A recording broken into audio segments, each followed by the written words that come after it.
Jake Garegnani joined now with the hitman himself, one of the all-time great nicknames, by the way. Jahleel Addae, a man who played 9 seasons in the NFL, 7 with the Chargers, most of those right here in San Diego. Yeah. Jahleel, thanks for joining us talking ball. Want to start with the Monday Night Football game. Everyone's talking about it. Your thoughts when you saw Aaron Rodgers go down?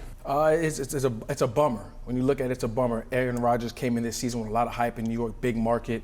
He was the guy that was going to turn the Jets season around. Then he comes out there in the first drive, first 4 plays, and tears his Achilles. As a former player, man, I've done my collarbone, never done nothing as such as your Achilles, but I think he'll be fine. He'll be able to rehab, come back.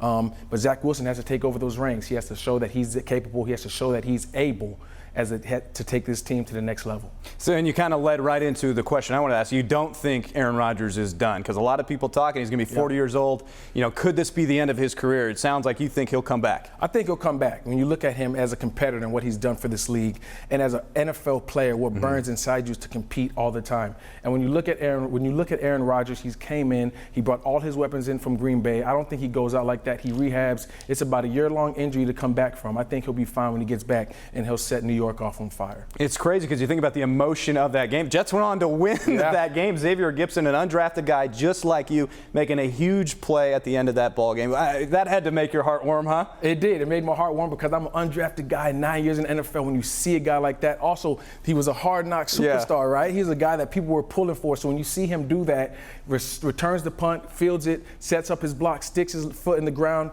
then takes it to the left and puts on those burners. And then what he do in the end zone, where he's bye-bye to the camera on Monday Night Football. Man, it was a beautiful sight. It was a beautiful sight. And I think getting lost in probably a lot of what happened in that game is the play of Josh Allen. Yeah. Really, it felt like the Bills, all they needed to do with the deflation of that game was not turn the ball over. Yeah. All he did was turn the ball over. When does Josh Allen make that next step?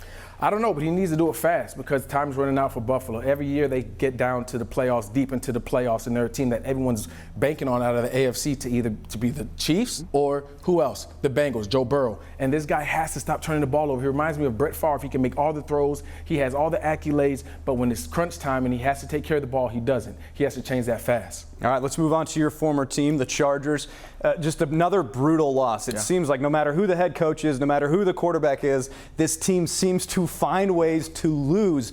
What do they need to do differently to finally get over that hump that people call chargering? When you look at them, you have to say on defense, they couldn't stop a nosebleed. With all those star-studded guys on defense, you got to say, hey, we got to get at least one stop. We got to get some takeaways. We got to get turnovers, something to swing the momentum. And I think that's the reason why they took that L. And I know you're a loyal guy to the Chargers, I'm sure. They gave you such great opportunity, and I get it.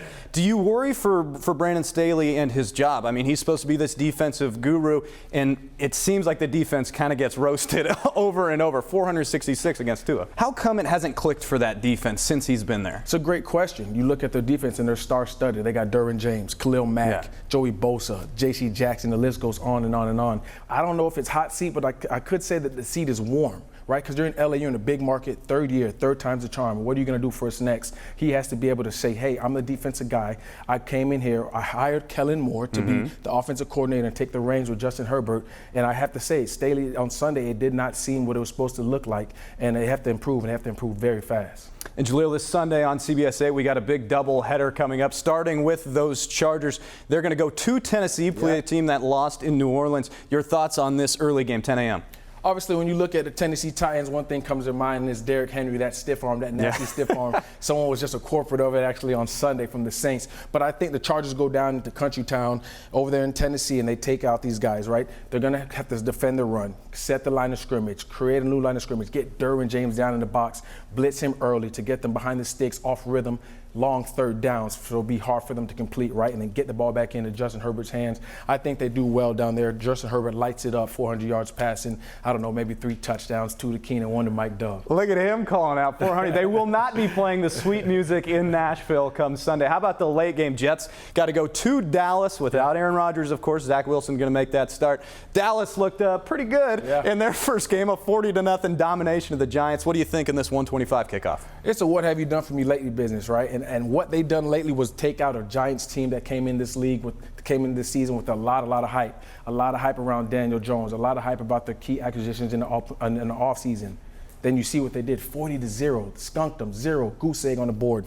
And then we have the Jets. Yeah, they had a miraculous punt return, and it's was great to see. I don't really know much about Zach Wilson. He has to show and continue to prove what he's done.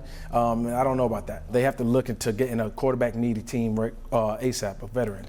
So what do you get when you get the shutout as a defensive guy? Is it a steak dinner? Or what does the team do for you, huh? You get whatever you want. You get first-class flights. You get a steak dinner. You get some free massages, whatever it is, man. You put 40 points, and then you hold a team to 0 in the NFL. You know how hard it is to hold a team to 0 in the NFL? Yeah. It's almost unheard of. Yeah. So to see Dallas do that, I'm not jumping on that Dallas train yet, but what they showed so far is really good. Not quite yet on the Dallas train. They say week one's always a lie. You would know that very well. Yeah. What team were you most impressed with, and what team were you most concerned with? Kind of lay it out there for folks that are trying to figure out who's fake and who's real. Yeah, honestly, I'm going to say the Dolphins. When you look at the Dolphins and what they came into SoFi and did in L.A. against a star-studded Charger team, you say, hey, a lot of questions were about Tua. Is he going to be healthy? His long ball, is he accurate? And he showed all that on Sunday. And then you look at Joe Burrow, just signed that massive, massive contract and goes out there and he lays an egg. I mean, I think he passed for, 80 yards throughout the day. Those guys had them on clamps all night long. So my studs is the Dolphins, and my duds will be Joe Burrow and the Bengals. Jahleel, anything you want to add about either week one or week two as we start to wrap this up talking football? No, it's just great to have football back. Obviously, you know, we're living beautiful San Diego, and, you know, when football season comes around, it just brightens everything up. So it's good to see football back in action. I appreciate you, man. Hope to see a lot more of you here on CBSA, bro. Thank you, man.